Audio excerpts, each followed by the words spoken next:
Tengan todos un muy buen día, alumnos de 11º grado. Vamos a iniciar este parcial con el capítulo 16 del libro de Tipping, que es de temperatura y dilatación. Vamos a estudiar hasta ahora lo que hemos visto en física. Se ha tratado de las causas y los efectos del movimiento exterior en un cuerpo. Es decir, un cuerpo que se resbala por una superficie, un cuerpo que cae, un proyectil, ¿verdad? ¿Cuáles serían los efectos y las causas que tiene ese movimiento exterior al cuerpo? Sin embargo, a nivel interno de los cuerpos, es decir, a nivel molecular, siempre hay un movimiento individual de los átomos. Estas moléculas siempre están unidas por fuerzas elásticas y la energía potencial y cinética están asociadas también al movimiento molecular. Puesto que la energía interna se relaciona con lo caliente y con lo frío, recibe el nombre de energía térmica. Decimos que la energía térmica es la cantidad de calor o la cantidad de frío, o cómo esté de caliente o cómo esté de frío un cuerpo a nivel molecular también, ¿verdad? Cuando se aumenta la temperatura de un cuerpo, las moléculas vibran, ¿no? Entonces hay un movimiento a nivel molecular. El calor lo vamos a definir como una transferencia de energía térmica de un cuerpo que está más caliente a uno que está más frío, ¿verdad? Y la temperatura es una propiedad que determina si está en equilibrio térmico los dos cuerpos. Vamos a decir entonces que un equilibrio térmico no es que, digamos, si usted tiene una sopa muy caliente y la pone a enfriar en agua helada, algo en agua helada, entonces no es que se enfrió, sino que alcanzaron el agua que estaba más fría con el cuerpo que estaba más caliente, alcanzó un equilibrio térmico, es decir, alcanzaron un nivel donde los dos están a una misma temperatura. De eso se trata el equilibrio térmico. ¿Y cómo medimos la temperatura nosotros? Pues existe ¿cómo podríamos decir? Un instrumento que se llama termómetro. Ese mide las escalas normales de temperatura. ¿Cómo nosotros medimos la temperatura? Pues las medimos en grados Fahrenheit y en grados Celsius. Estas fórmulas que tenemos aquí es para convertir temperaturas de la escala Fahrenheit a la escala Celsius y de la escala Celsius a la escala Fahrenheit. Sin embargo, hay otros tipos de sustancias que no alcanzan a ser medidas con esas escalas, ¿verdad? Porque son muy cortas y ellos alcanzan unas temperaturas o muy bajas o muy altas, ¿va? Los que se comportan así, estos cuerpos, son más que todo los gases, ¿va? Entonces, para los gases también existen escalas absolutas de temperatura que miden ya a un nivel superior. Hay dos escalas de temperatura absoluta. Está la temperatura Kelvin, la escala Kelvin, ¿va? Que sería igual a la temperatura Celsius más 273. Y está los grados Rankine, que la escala Rankine se mide con la temperatura Fahrenheit más 460. Entonces así, temperaturas que son muy bajas en Celsius o en Fahrenheit no quedan con signo negativo. Entonces esas escalas se le llaman escalas absolutas de temperatura. Ahora, ¿cómo se comportan los cuerpos al existir un equilibrio térmico o a un aumento de temperatura? Entonces ciertos cuerpos que no son gases, que son sólidos, experimentan un agrandamiento en sus dimensiones que se llama dilatación. De la temperatura no es nada más que convertirlo, la medición de esta propiedad. Entonces, en la primera sección del libro hay unos ejercicios que son de conversión, ¿verdad? Conversiones de una escala a otra, de escalas absolutas a escalas normales, ¿verdad? Usted ya sabe que estas serían las fórmulas para hacer ese tipo de conversiones de escala. Ahora, la dilatación, estábamos hablando de la dilatación, es una propiedad que experimentan los cuerpos sólidos al recibir un aumento de temperatura. Entonces vamos a estudiar tres tipos de dilatación. Vamos a estudiar la dilatación lineal,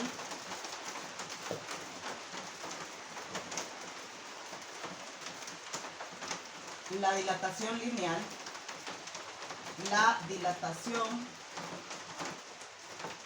de área y la dilatación volumétrica.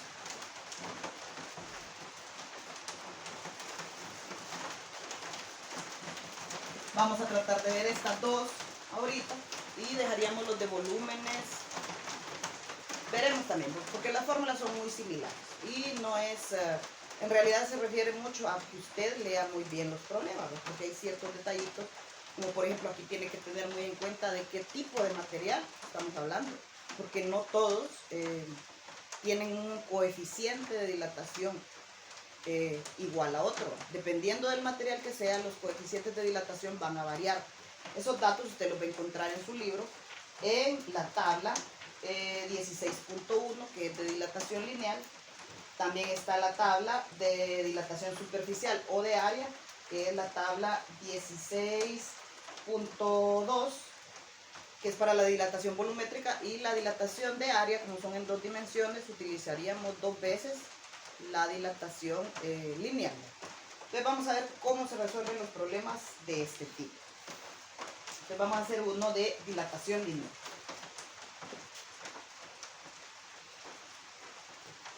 Vamos a decir entonces que la dilatación lineal sucede en una sola dimensión, es decir, a lo largo. Estamos hablando de varillas, de cables, cosas que solo tienen una sola dimensión. Entonces la dilatación lineal sucede en la longitud.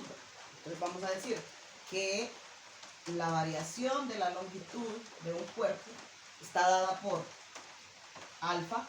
Este alfa es el coeficiente de dilatación lineal multiplicado por la longitud inicial, multiplicado por la variación en la temperatura que sufrió ese objeto. Es decir, ahí estamos hablando siempre de una temperatura inicial y una temperatura final, una variación de temperatura. Entonces es la variación de la longitud, pero la longitud final va a estar dada por la suma de la longitud inicial más la variación de la longitud. Entonces vamos a ver un ejemplo. Vamos a hablar de una tubería de hierro. Ahí se tiene que especificar de qué tipo de material es. Entonces le dice el problema. Una tubería de hierro tiene 60 metros de longitud inicial a temperatura ambiente, es decir, a 20 Celsius. Esa es la temperatura que está la tubería al inicio. Dice, si se va a utilizar para conducir vapor, ¿cuál sería la tolerancia de la dilatación? ¿Y qué nueva longitud tendrá la tubería luego de que el vapor haya fluido por ella cierto tiempo? Aquí hay varias cosas, pero yo le digo, no me dan todos los datos, dice usted. Bueno, usted ya sabe que el coeficiente usted lo busca en la tabla 16.1. Ahí está el tipo de material y ahí está los coeficientes. Si el problema se lo da en grado Fahrenheit y también se lo da en grado Celsius. Entonces usted se tiene que fijar primero en eso. Primero, ¿qué tipo de escala está utilizando? Si es Celsius o Fahrenheit. Para utilizar el coeficiente de dilatación de la tabla 16.1. Ese es un dato. Ahora, aquí le puede hablar de muchas temperaturas que usted se tiene que saber. Por ejemplo, si le dice que va a conducir vapor, la temperatura a la cual el agua se convierte en vapor es 100 Celsius. El problema no se lo menciona, pero usted ya tiene que saber que la temperatura del vapor es 100 Celsius. Quiere decir que la temperatura inicial va a ser 20 Celsius, que tiene la tubería, y la temperatura final va a ser de 100 Celsius, porque va a conducir vapor. Ahora, ¿qué se refiere a la tolerancia que tiene que tener la tubería? Es decir, cuánto va a soportar dilatarse si conduce ese tipo de gas por ahí, va a ser el vapor de agua. Entonces, necesita saber, porque si no, si usted está haciendo una máquina y no toma en cuenta cuánto se puede dilatar un material, entonces se le pueden explotar esas tuberías. Entonces usted tiene que tener en cuenta todos esos datos. Uno, dije, primero se tiene que fijar en qué tipo de escala le están dando todos los datos. Si es Celsius o es Fahrenheit. Aquí ya no estamos hablando de temperaturas absolutas todavía. Pero sí tiene que fijarse, porque en la tabla de los coeficientes de dilatación lineal se la dan en Celsius a la menos 1. Las unidades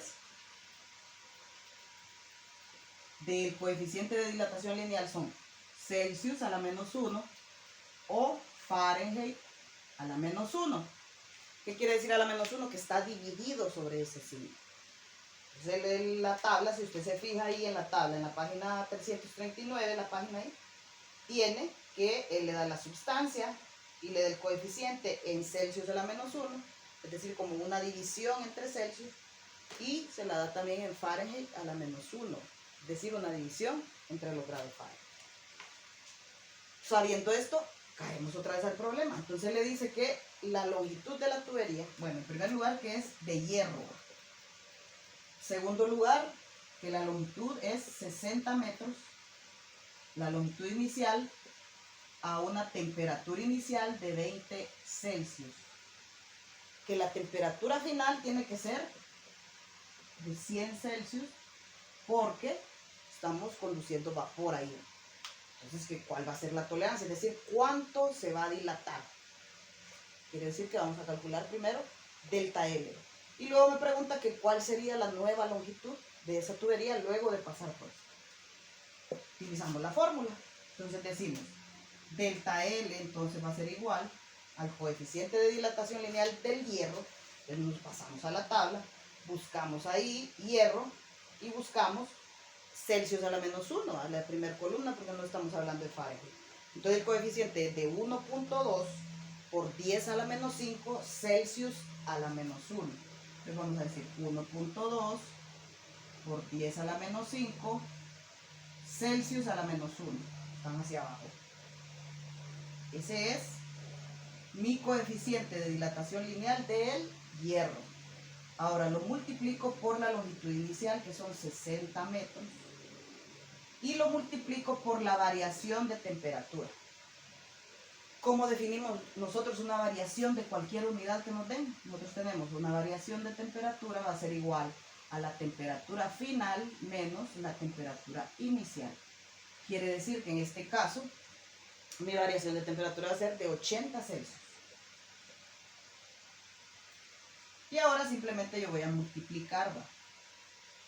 Al multiplicar esto me sale que la longitud o la variación de la longitud es de 0.0576. Como esta está a Celsius a la -1 y este aquí se cancelan y le va a quedar únicamente metros. Esta es la longitud que se dilata esa tubería de hierro. Ahora, esta es la tolerancia que debe de tener la tubería. Esa cantidad la debe de tener una medida extra para cuando se dilate esa tubería. Ahora, me está preguntando que cuál va a ser la nueva longitud de la tubería también. Entonces aquí ya solamente voy a sumar. Entonces la nueva longitud va a ser igual a 60 metros más lo que se va a dilatar, que va a ser 0.0576 metros. Quiere decir que la longitud final de esa tubería va a ser de 60.0576 metros. ¿Verdad? Eso es todo cuando estemos hablando de dilatación en una sola dimensión. Ahora, la dilatación sucede en todos los cuerpos, ¿verdad? Entonces, por eso hay tres tipos de dilatación. Está la dilatación lineal, que es en una sola dimensión. La dilatación superficial o de área, que esa se da ya en, por ejemplo, ya en objetos, digamos, un cuadrado, un círculo de metal. Entonces le dice cuánto se va a dilatar, porque ella se dilata superficialmente, es decir, en toda la superficie hay un cierto crecimiento en las unidades que tiene ese cuerpo. Entonces ya la dilatación ya no solo sucede en una sola dimensión, sino que sucede en dos. Entonces vamos a ver cómo es la dilatación superficial o dilatación de área. Vamos a ver cuáles son las fórmulas. Entonces, si estamos hablando de dilatación superficial,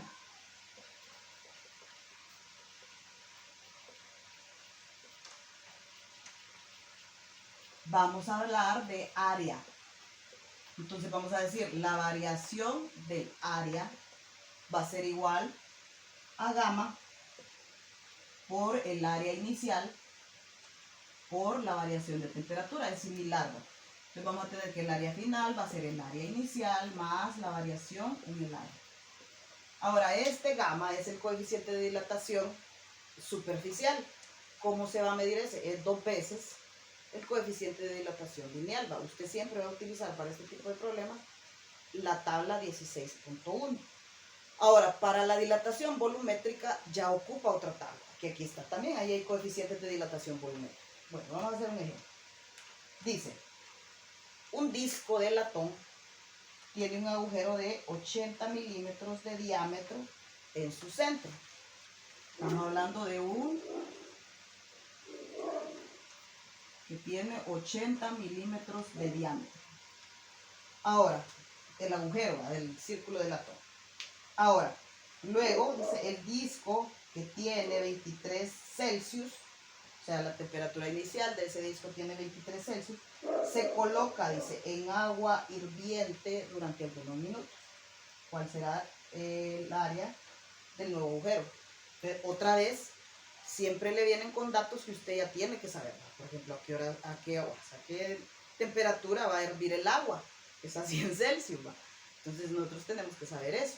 Entonces ahí vamos a tener que el área inicial a 23 Celsius tiene que ser el área de un círculo. Entonces nosotros esas fórmulas ya las conocíamos. Entonces tenemos que el área inicial va a ser igual a pi por el diámetro al cuadrado sobre 4.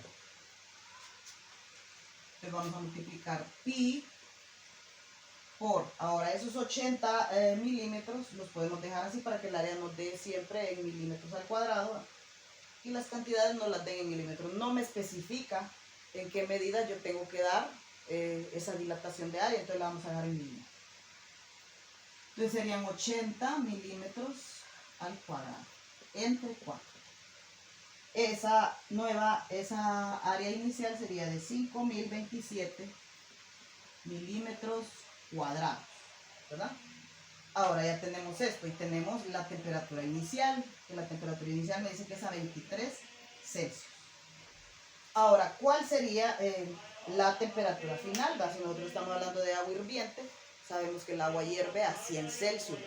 Entonces vamos a tener que la temperatura final va a ser a 100 Celsius. Por lo tanto, la variación de la temperatura van a ser entonces 67 Celsius, ¿verdad? Esa es la variación de temperatura. Ahora, vamos a ver cuáles serían los datos. Utilizando esta fórmula, vamos a hacer el primer cálculo. Vamos a buscar entonces en nuestra tabla de dilataciones superficiales, vamos a buscar el latón. Entonces aquí el latón me dice que tiene 1.8 por 10 a la menos 5 Celsius a la menos 1. Vamos a utilizar Celsius porque siempre estamos hablando de eso en la temperatura.